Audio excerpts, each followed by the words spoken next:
ቁመቱ እንዴት ይሁን?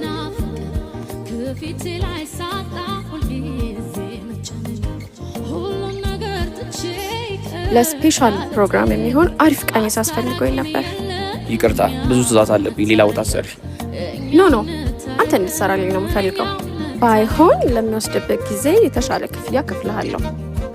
አንዳንድ ጊዜዎች እኮ በክፍያ ይመለሱ። እየለመንኩክ ነው። መልካም ልለካሽ።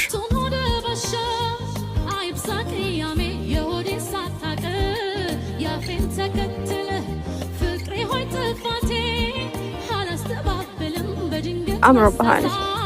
ልለካሽ። ቁመቱ እንዴት ይሁን?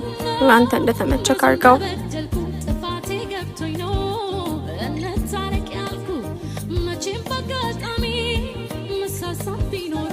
ትንሽ ጠበብ ይበል።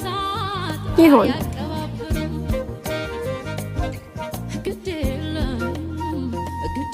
ለመቼ ነው የፈለግሽው? ከቻልክ ለነገ ማታ አድርስልኝ። ለነገ እንኳን አይደርስልሽ። ባይሆን ለተነገ ወዲያ ላድርስልሽ። ይሁን በቃ። ማራቶን ሆቴል 2 ሰዓት ይዘህልኝና ታዲያ ለራት የሚመጥን አለባበስ መልበስን እንዳረሳ። ይሄ ሁሉ ምንድን ነው? የይቅርታ ራት።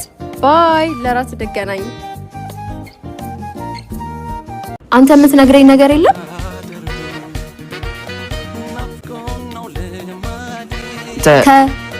ምን ልትይ ነበር? አንተ ምን ልትል ነበር? እኔ ተጫውቼ ልልሽ ነበር። እኔም ተጫውቼ ልልክ ነበር። ለአጭር ጊዜ ቢሆንም ግን ስላወቅኩ በጣም ደስ ብሎኛል። እኔም በጣም ደስ ብሎኛል። ስራ ቢያገናኘንም ጓደኛዬ፣ ጥሩ ወዳጄ የሆነች ነበር። አንተም ጥሩ ጓደኛዬ የሆነ ነበር። ሰዓት እየሄደ ነው። ፍላይቴ ማታ ስለሆነ አንዳንድ ጉዳዮችን መጨረስ አለብኝ። እሺ ጨራርስ በቃ። እኔ ሰው መሰናበት አልወድም። ልክ ነህ። መለየት ያስፈራል። ዝም ብለህ ሂድ። ለመጨረሻ ጊዜ የምንነግሪኝ ነገር የለም? ምን ልንገርህ? እኔ እንጃ። የፈለግሽው ውስጥሽ ያለውን ነገር። ውስጤ ምን እየተሰማኝ ነው? እኔ እንጃ አላውቅም። እሺ አንተ የምትነግረኝ ነገር የለም? እስቲ እንደምታፈቅራት ነገራት። እንዴት እንደማፈቅረው ልንገረው? ምንም የምነግርሽ ነገር የለም።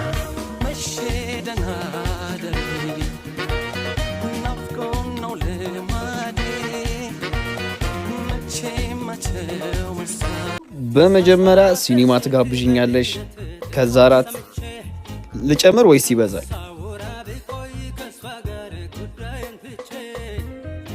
አቤት። በጣም ባለጌ ነህ። እሺ አቤት። ማን ነው ባለጌው? ምን እንደ ጨዋ ይሰራራሃል። በጣም ብዙ ቀሽም እንዳንተ አይነት ወንዶችን አውቃለሁ። እሺ ይቅርታ እናት። ሂድ እናትህን እዛ ፈልግ። ደፋር። ይቅርታ ስልኩን ልዘጋው ነው። እናት ወልደሃለች። እስኪ ዝጋው። እኔ የምለው እናቱ የማታውቂው ሰው ጋር ደውሎ የሁሉ ንግግር ተገቢ ነው? ምን አላወኩሽም ለማለት ነው? ህይወት ነኝ። እንዴት አደራ ብዬ አደራህን ትበላለህ? ሲመስለኝ ተሳስተሻል። እኔ ጋር ምንም አደራ አላስቀመጥሽም። አንተ ዳንኤል አይደለህ? አይደለሁም። ምኗ ጤና ቢስ ነች?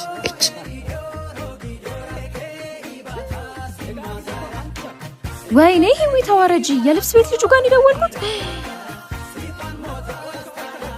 ከተሸነፈ እኔ ጋብዛለሁ። ይቅርታ ነፍሴ፣ እደውልልሃለሁ። ምን ነው ቆንጆ፣ ልብሱ አልሆነሽም እንዴ? አረ ሆኖኛል። ቅድም እንትን በስልክ። አንቺ ነሽ እንዴ? አጥረገረግሽኝ እኮ።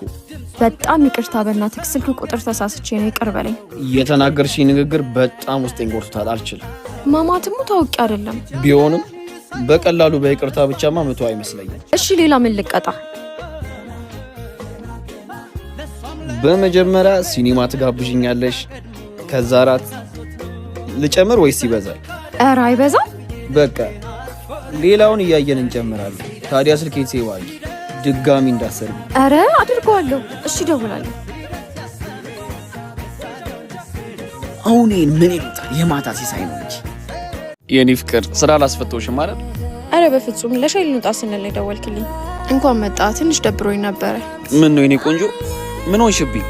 ስራ ቦታ ምንም ደስ የሚል ነገር የለም። ከሌላ ቢሮ እኛ ጋር አዲስ ሰራተኛ መጥቷል። እንዴ? እና ምን ችግር አለ?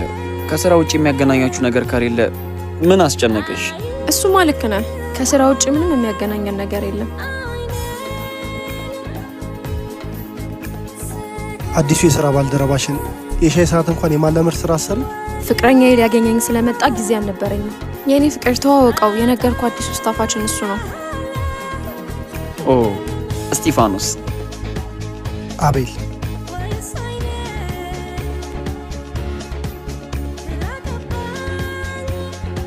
የኔ ፍቅር ቶይሌት ደርሼ ልምጣሽ? እሺ። ፍቅረኛህ ብዙ ነገር ተዋሻለች ማለት ነው? አልገባኝም። የሥራ ባልደረባ እንደሆንኩ ብቻ ነው የነገረች። የብዙ ዓመት ፍቅረኛ የነበረች። አሁን ደግሞ የኔ ፍቅረኛ ነች። ብዙ አትኩራበት፣ ትራፊን ያገኛል። የኔ ፍቅር እንሂድ አይደል?